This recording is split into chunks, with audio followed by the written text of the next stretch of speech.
Grief is a silent thief. It steals your strength, your clarity, and your sense of time. For Patricia Turner, the death of her husband wasn't just the loss of a partner, it was the unraveling of the life they had built together. In the days following the funeral, there were no grand gestures of comfort, no moments of peace, only the weight of emptiness and the relentless reminders of the world she had to face alone. She didn't ask for much, just a dignified farewell for the man who had been her rock, her protector, her everything. But life has a way of testing those who are already at their breaking point. When Patricia received the final bill from the funeral home, she felt a pang of disbelief. It wasn't just the cost, it was the details. Charges for services she never requested, fees she had never agreed to, and numbers that didn't add up. At first, she thought it was a mistake, a simple oversight. After all, who would exploit a grieving widow? And yet, as she sat in her quiet living room staring at the cold, clinical, itemized list, something gnawed at her. The voice inside her head grew louder. This isn't right. What Patricia didn't know then was that she wasn't alone. She wasn't the first, and unless someone stood up, she wouldn't be the last. This isn't a story about grief. It's a story about courage, about finding strength when you've already given everything. In unexpected ways, people's paths cross when they need it most, and about one stranger's decision to step forward, changing the course of Patricia's life, and his own, forever.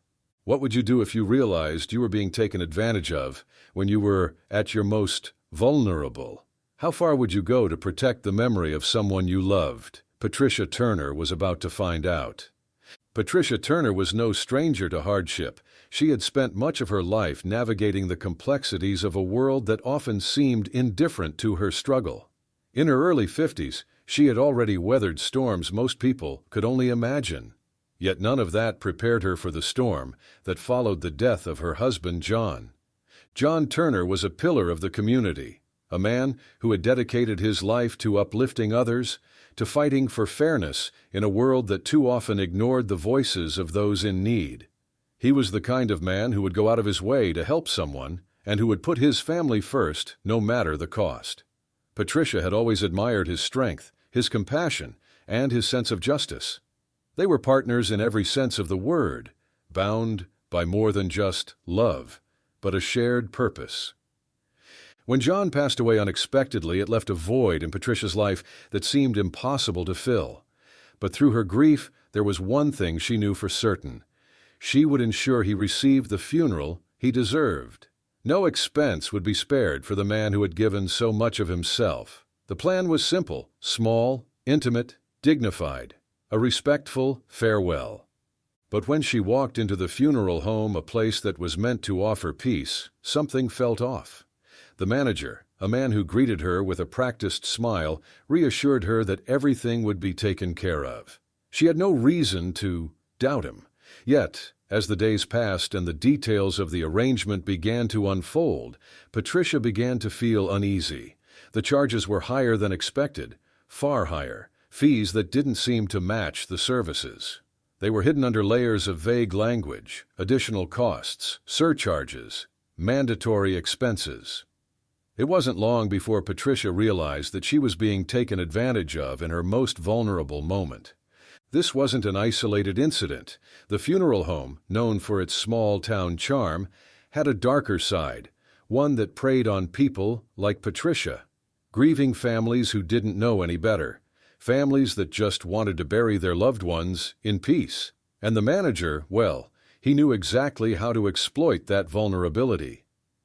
His name was Thomas Harris, and he had a long history of manipulating clients, inflating prices, and pushing unnecessary services on people who were already too emotionally drained to argue.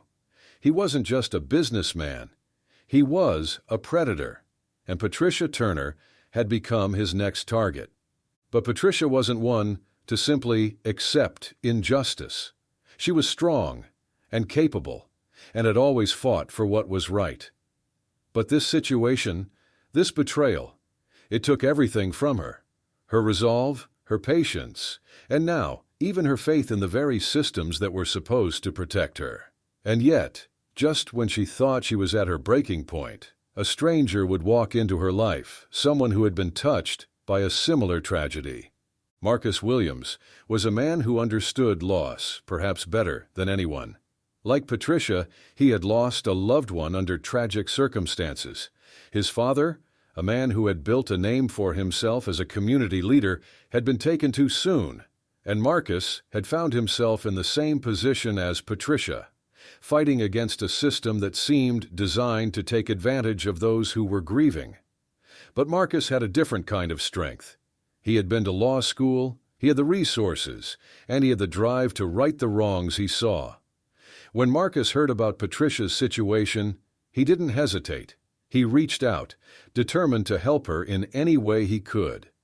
It was a call for help that Patricia hadn't expected, and yet it was the one thing that would restore a sense of hope she hadn't realized she was missing. Marcus knew how to navigate the system, how to fight back against the predatory practices that so many were unaware of. He was no stranger to this kind of manipulation. In fact, his own father's death had been marred by similar tactics, and Marcus had spent years working to expose the unethical practices within industries that exploited the most vulnerable. But now he was looking at something more personal, a woman who, like him, was standing alone in the face of injustice. Patricia had no idea what to expect when Marcus walked into her life. But one thing was certain: things were about to change.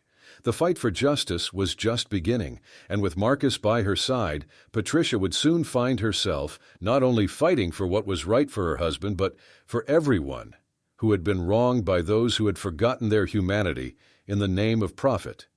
It began with a simple contract, a modest funeral package that Patricia Turner believed would honor her husband's memory without placing her under unbearable financial strain. She reviewed the details carefully: a basic casket, a small gathering at the chapel, and a burial site that John had chosen years before. It wasn't extravagant, but it was meaningful. Patricia signed the paperwork, trusting that the funeral home would fulfill its promises with the respect and dignity they claimed to uphold. The day of the funeral came and went, a blur of tears, condolences, and quiet goodbyes. Patricia, still reeling from the weight of her loss, focused on getting through each moment. It wasn't until days later, when the final bill arrived, that her sorrow turned to confusion. The envelope was thick, and the numbers printed inside felt impossibly large. The invoice listed items she didn't recognize, additional charges for embalming services she had never requested, an upgraded casket she had never agreed to, and fees for floral arrangements that she had personally declined. Her hands trembled as she reread the document, hoping she had overlooked something. She hadn't. Patricia knew immediately that something was wrong. The total amount was nearly double what she had expected, far beyond what she had planned for. With the weight of grief still heavy on her shoulders, she summoned the courage to call the funeral home to clarify the charges. The conversation would be one she would never forget. The manager, Thomas Harris, was calm, too calm. He explained the charges as standard protocol, brushing aside her concerns as if they were inconsequential. "These are common adjustments," he said, his tone dripping with condescension. When Patricia questioned the items further, his demeanor shifted, growing colder. "Perhaps you misunderstood the agreement," he added, a slight emphasis on the word "you," as though her lack of understanding was her own fault. But it wasn't just his words that stung. It was the look in his eyes, the unspoken message that suggested Patricia's background and financial situation made her an easy target. He didn't need to say it out loud. His tone, his body language, the way he dismissed her every question, it all told her exactly what he thought. For Patricia, the insult cut deeper than the financial burden. It wasn't just a matter of money. It was a matter of principle. She felt humiliated, cornered, and powerless.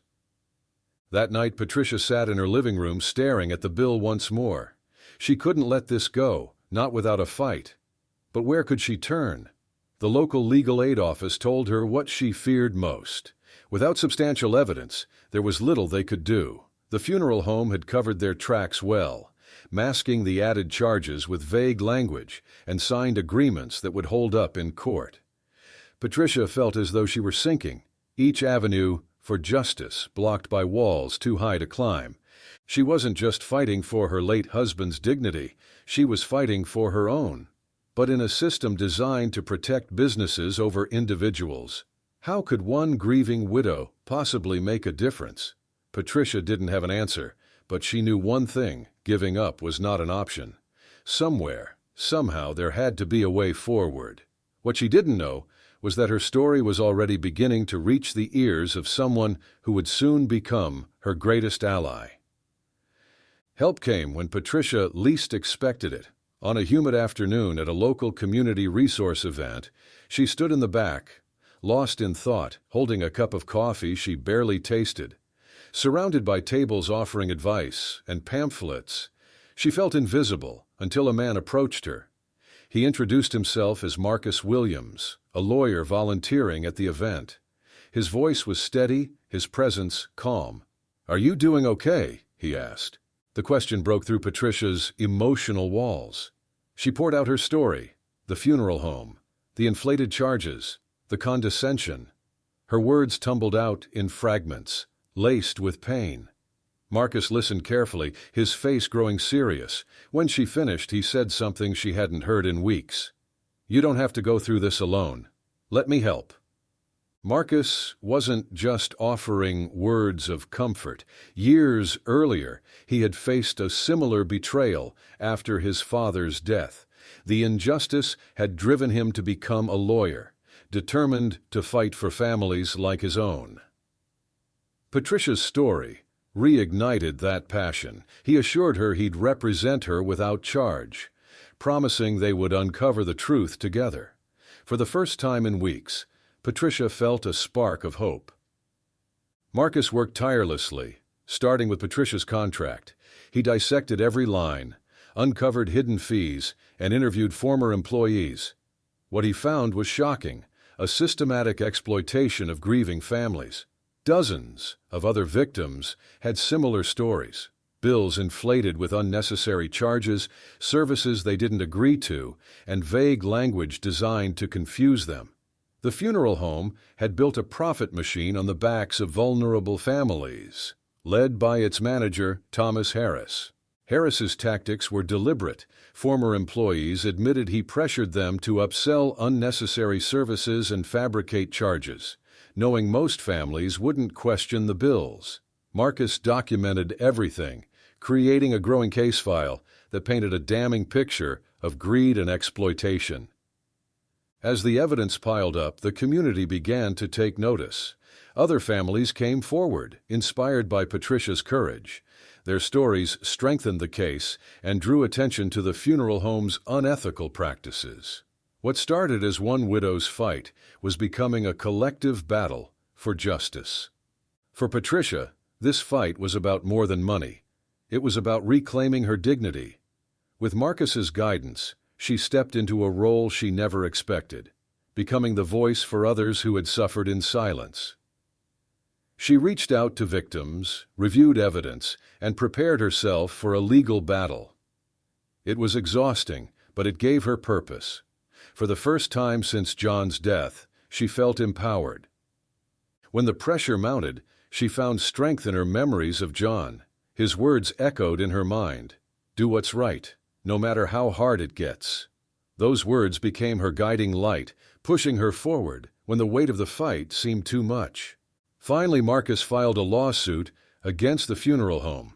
The evidence was overwhelming, but Thomas Harris wasn't ready to back down.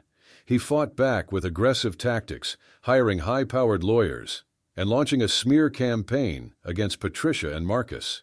Rumors spread, and Patricia's integrity was called into question. Marcus faced personal attacks designed to rattle his resolve. The stakes had never been higher, and for a moment it seemed the odds might crush them. Yet, amidst the mounting pressure, something unexpected began to shift. The community, galvanized by Patricia's story, rallied behind her. Support poured in from unexpected places, and the momentum began to change.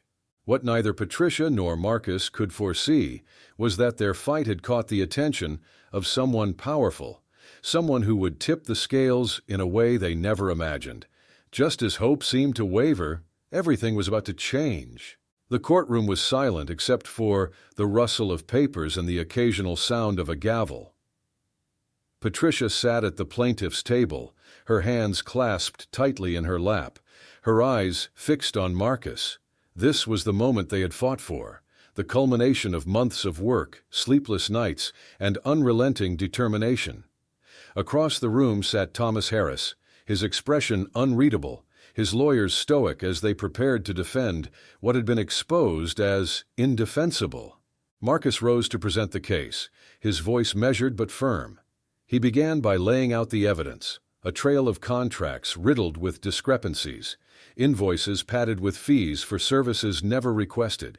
Each document told a story, a calculated scheme designed to exploit grief. Marcus didn't just rely on the paperwork, he brought the human cost into focus.